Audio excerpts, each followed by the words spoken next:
దయచేసి న్యూస్ లోకి వెళ్లే ముందు ఈ వీడియోని లైక్ చేయండి, ఛానల్ ని సబ్స్క్రైబ్ చేసుకొని చూసే ప్రయత్నం చేయండి. అయ్యా యూరియా ఒక్క బస్తానైనా ఇవ్వండి అంటూ రైతులు వేడుకుంటాడు. ఆగ్రహంతో ధర్నాలు రాస్తారోకోలు తెల్లవారక ముందే లైన్లో రాష్ట్రానికి మరో 50,000 మెట్రిక్ టన్నుల యూరియా కేంద్రం నిర్ణయించింది. వారంలోనే ఇవ్వాలని తుమ్మల విజ్ఞప్తి చేసిండు. ఆ 50,000 కాదు 2,00,000 అంటే యూరియా 2,00,000 టన్నుల యూరియా అవుతుంటే మరి మా రావన్న ఉపరాష్ట్రపతి పదవికి బీఆర్ఎస్ పార్టీ సపోర్ట్ చేస్తాడ, బీజేపీ అయినా ఎవరైనా సరే మరి ఆ ప్రయత్నం అంటే చేయదు. మరీ ముఖ్యంగా ఈ యూరియా కష్టాలు లేవని చెప్పి నిన్న దానికి దద్దామని కాంగ్రెస్ ఇవాళేమో కేంద్ర ప్రభుత్వాన్ని బదనాలు చెప్తారు. సో వాళ్ళు ఏమంటారు, మీరు దద్దామలాయా మా మీద నుకుతారు వాళ్ళు అంటారు. సో ఇదంతా కథ నడుస్తుంది. ఏదైనా రైతుల్ని అరిగోస పెడతారు అంతే కదా. రైతుల్ని అరిగోస పెట్టే రాజ్యం పేరు మరి కాంగ్రెస్. అటుంటది మా లెక్క. ఇందిరమ్మ రాజ్యం ప్రజా పరిపాలన కదా. నా వస్తే తెలంగాణ ఎక్కడ వేయింది. ఇంకో రైతుల బాధలు ఇంకో ఇట్లా వాళ్ళ వ్యతలు ఇట్లా చూపిస్తాను చూడు నాయన. అలసి చెప్పుల వరుసలో ఇంకో ఇట్లున్నాయట. చెప్పుల వరుసలోనే నిద్రపోయింది మనిషి. ఏం పేరు దీని రాజ్యం పేరు? మందిని ముంచే రాజ్యం అని పెట్టుకుని రాజ్యంలో మన్ను వాడ గిట్లా నా రైతులు ఎవడన్నా రాశాడా? ఇన్ని పేపర్స్ కూడా చెప్పు రాయరు. ఇందిరమ్మ రాజ్యం ప్రజల పరిపాలన కాదు, ప్రజలంటే సంపే పరిపాలన. ప్రజలు సంపే పరిపాలన పెట్టుకోరి. మీరు ముందర ఏం పడరు. నేను చెప్తాను ఈ దేశంలో రైతులు నేర్పి చూడు ఎవడు బాగుపడలే ప్రపంచ చరిత్రలో. మీ అంతకంతకు నాశనం అయిపోతుంది మీ ప్రభుత్వం. నేను చెప్తాను కదా, రైతు చేసిన రాజ్యం ఏనాడు బాగుపడలే. మీరు కదే బతకదే లాస్ట్కి. ఇంత దుర్మార్గంగానే ఇక చెప్పురి. కాళేశ్వరం వీలిపోయింది, కేసీఆర్ దొంగ, కేసీఆర్ నాకు అదే బతుకులు. మీ బతుకులు పాడుగాను అది చెప్పే బతుకుతారు మీరు సచ్చినాక. మీ ప్రభుత్వం కూలిపోయిందాక అది ఒక్కటే బతుకు మీకు చెప్పగలిగేది. మీకు అంతకంటే ఎక్కువ చేతన అవుతుంది పట్టు. ఇంకో బ్లాక్ మార్కెట్ దాంట్లో 200 ఉన్న యూరియా 400 వికేత్తు. అది 400 కాదు, కొన్ని చోట్ల 500 ఉన్నాయి. ఎందుకంటే నేను చూస్తాను కదా గ్రామాల్లో పోయినప్పుడు పెద్ద ఎత్తున బ్లాక్ మార్కెట్ నడుస్తుంది. వీళ్ళు షార్టేజ్ ఉన్నాడు, షార్టేజ్ లేదు. ఈ దద్దమ్మలు బ్లాక్ మార్కెట్కి అమ్ముకురు కమిషన్లు కకృతి పడి. అది చెప్పరు.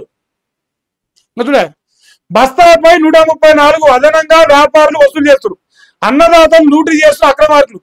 ధరల నియంత్రణలో కాంగ్రెస్ సర్కారు ఫెయిల్ అయింది. ఒకే బస్తా నియమం టోకెన్తో తీవ్ర జాప్యం. వ్యవసాయ మార్కెట్ ఫెడ్ ఆఫీసర్ల బ్లాక్ దండ. ప్రభుత్వంపై రైతు సంఘాలు ఆగ్రహంగా ఉన్నారు. ఏం ఫాయిదా ఉండదు మా ఇందిరమ్మ రాజ్యం కాదు. తప్పేది అట్నే ఉంటుంది వాళ్ళ లెక్క. దొంగలు లంగలకు రాజ్యం అప్ప ఎత్తు మరి ఎట్టుంటది. గింత దుర్మార్గంగా బ్లాక్ దండా జరుగుతుంటే నరేంద్ర మోదీ గారి తెలియదు, కేంద్ర ప్రభుత్వం మాకు పంపలేదు. మరి ఎక్కడ దొరుకుతుంది నాలుగు? ఎందుకంటే మన దొంగలం కాదు దొరుకుతాయి. కాంగ్రెస్ అంటేనే రైతు వ్యతిరేకాన్ని ఇంకా తేలిపోతుంది. మా రైతుల దేవుడు మా కలవకుండా చంద్రుడు రాసిండు. రైతుల్ని కడుపులో పెట్టుకొని చూసుకొని కాపాడుకున్న దేవుడుగా ఈ గత వారంకి వెళ్ళి కేసీఆర్ నేనే పెట్టుకుని నేను ఏడిపోతాంది. రైతులు ఈ యూరియా బస్తాల కోసం లైన్ కొట్టి కళ్ళకి వెళ్ళి రక్తంగా ఆడుతాను. అంత దయనీయమైన బస్సులో నేను బతుకులు. వ్యవసాయం చేసిన వాళ్ళం కదా, బాధ అనిపిస్తుంటది. అది ఏం బాధరా. ఏరి కోరి తెచ్చుకొని రాష్ట్రంగా 15 ఇస్తారు ఆశపడి ఓటేసి ఏం బాధ వచ్చారని రైతులు గోస పడతారు, ఏడ్చుకుంటూ బాధపడతారు. నేను పోయి పబ్లిక్ బయట తీసుకున్నాను వీళ్ళు కేసులు పెడతారు. రైతుల బాధలు ఇట్లున్నాయి. ఇక దీనికి ఒక పేరు పెట్టిరు, ముదరాజ్ చెప్పారు పాడుగా. చూడు మేడిగడ్డను ముంచే కుట్ర జరుగుతుంది. కానీ నీళ్ళు ఇవ్వలేదు కదా. నీళ్ళు ఇవ్వలేని దద్దామని మరి బరాబరుగా ముంచాలనే ప్రయత్నం చేస్తారు. మేడిగడ్డ కూలిపోయిందో, మేడిగడ్డ కుంగిపోయిందో, కాళేశ్వరం కూలిందో అన్నారు. మరి సన్నాసులు ఆడికి పోయి లైవ్ స్ట్రీమింగ్ పెట్టమని నేను 2 నెలలకి చెప్తాను. దమ్ము దేవుడే కాంగ్రెస్ ఆ పని చేయి. నాగార్జున సాగర్ శ్రీశైలం కంటే ఎక్కువ నీళ్ళు వచ్చినా కూడా 6,50,000 క్యూసెక్ల వరద వచ్చినా కూడా తట్టుకుంటున్నది. కూలిపోయింది. మీరు దద్దం అనేది కూలిపోతుంది మరి గట్టినే. చూడరా ఇచ్చంపల్లిని ముందు పెట్టి కాంగ్రెస్ సర్కారు పన్నాగం పడుతుందట. మోదీ ప్రసన్నం కోసం గోదావరి కావేరికి గ్రీన్ సిగ్నల్. ఓవైపు బనకచర్లకు జై, మరోవైపు ఇచ్చంపల్లికి సై. గోదావరిలో మిగులు వాదనకు నీళ్లు వదిలిన సర్కారు ఇప్పటికే కేంద్రం ముందు రేవంత్ రెడ్డి 10 పవర్లు. ఇదే జరిగితే అన్నారు సున్నీల బారాజులు పడావు. 20 నెలలుగా మేడిగడ్డను బాగు చేయకుండా నిర్లక్ష్యం. 22న గోదావరి కావేరి లింకుపై NWDA భేటీ. కేసీఆర్ పై కక్షలో రేవంత్ రెడ్డి సర్కారు డేంజర్ గేమ్స్ ఆడుతుంది. నేను ఓపెన్ చెప్పాలంటే చంద్రబాబు నాయుడు గారి కోసం బీజేపీ కూడా పనిచేస్తాను. ఎందుకంటే కేంద్రంలో 4 సీట్లు ఉన్నాయి నాకు. అది తెలంగాణకు శాపం అయిపోయింది. బీజేపీ కూడా ఏం చేయాలంటే భర్త అయిపోయింది. ఈ నాయకులు అయితే మన ఈటల రాజేందర్ గారు మౌనవ్రతం పాటిస్తారేమో. గతంలో మాట్లాడారు కాళేశ్వరం, ఇప్పుడు మాట్లాడతలేదు. సో ఇంత పెద్ద ఎత్తున కుట్ర జరుగుతా ఉంది. తెలంగాణ నీళ్ళు ఆందోళనకు దోషి పెడతానికి తెలంగాణలో బీజేపీ కాంగ్రెస్ కలిసి ప్రయత్నం చేస్తున్నట్టుగా తెడతెల్లం అవుతాను. మరి పోలవరం గురించి ఒక్కడు మాట్లాడలేదు ఇంతవరకు. ఒక్కడు అది బీజేపీ వాళ్ళు కానీ కాంగ్రెస్ వాళ్ళు కానీ ఒక్కడు నోరు తెస్తలేదు. పోలవరం కూలవరం అంటలేరు. ఎందుకంటే తెలంగాణ పైన కుట్ర జరగాలి. తెలంగాణ నుండి ఆందోళన దోసుకోవాలి. అది లెక్కే కదా వాళ్ళ లెక్క. మాదేనా ఈ బాధ మాదే. ఇప్పుడు నేను లైవ్ స్ట్రీమింగ్ పెట్టలేకపోతున్నా కదా, 10 అవుతుంది లైవ్ పెడతానికి.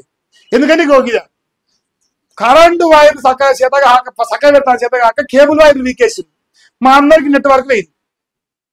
6 అరకొర వస్తుంది. మరి నాకైతే వస్తలేదు. ఇది వస్తుందా రాదా, ఎన్ని రోజులు ప్రీ రికార్డ్ చేసి పెట్టాలి నాకు అర్థం కావట్లేదు. ప్రభుత్వ వైర్ల కత్తిరింపుపై వెల్లువెత్తిన నిరసనలు. ఎస్పీ డిసిఎల్ కార్యాలయం ముందు ఆపరేటర్ల ధర్నా. విద్యుత్ ఉన్నతాధికారులతో చర్చల్లో గందరగోళం. కేబుల్ కటింగ్ తో ఇంటర్నెట్ యూజర్లు తంటాలు. మామూలు తంటాలు కాదు. 7 రోజుల్లో మనెత్తిపోతురు సాఫ్ట్వేర్ ఇంజనీర్లు అయితే వర్క్ ఫ్రమ్ హోమ్ చేసుకుంటున్నాడు. 7 రోజుల్లో మనెత్తి స్థాపిస్తారు ఇందిరామ్మ రాజ్యాన్ని. గట్లున్నది తెలివి తక్కువ పని. మా బచ్చన్న తెలివి ఫుల్ అయింది. తెలివి ఫుల్ అయి కసవంటి శతగాని పనులు చేసినాం. ఏడన్నా ఇది రైతుపై లాఠీ దెబ్బలట. ఎందుకంటే ఇందిరామ్మ రాజ్యం కాదు, ప్రజా పరిపాలన కాదు. ఏం చేసింది ఇందిరామ్మ చీకటి రాజ్యం తేలే. పోలీసు నిర్బంధాలు చూసుకొని మరి ఇంకో 10 సార్లు అయింది రైతులు. మలసారి 20,000 ఇస్తాను చెప్తారు. అప్పుడు డైరెక్ట్ తిరుపతి వెంకన్న మీద ఒట్టేపీది. లేదంటే అయోధ్య శ్రీరామచంద్రుని వేపిస్తారా ఏంటి మీరు? ఎందుకంటే మా అన్న ఓట్లు ఏదైనా ఓట్టేస్తాడు పని చేయడు. ఇంకో ఇట్లా బాధపడే తర్వాత కొడుతుంటే ఏడుస్తుంటే గోస పడుతుంటే చూడలేకనే మేము బాధపడతాను. ఆశపడి మోసపోయారు 15,000 ఆశపడి. అది వచ్చింది కూడా లేదు. మళ్ళా ఆ ఎరువులో బ్లాక్ మెయిల్ అంటే కాంగ్రెస్ నేతలు ఆస్త ఉందంట. ఆ రేవంత్కు అబద్ధాల పోటీల మీద శ్రద్ధ. చూసిరా, రైతుల బాధపడే శ్రద్ధ లేదు. అబద్ధాలు ఎట్లా చెప్పాలని పోటీ పడతాను. గోల్డ్ మెడల్ వస్తుంది దాంట్లో. అబద్ధాల ముఖ్యమంత్రి దేశంలో గోల్డ్ మెడల్ రేవంత్ రెడ్డి తప్ప ఉనికి రాదు. క్లియర్ కట్గా చెప్పొచ్చు అది.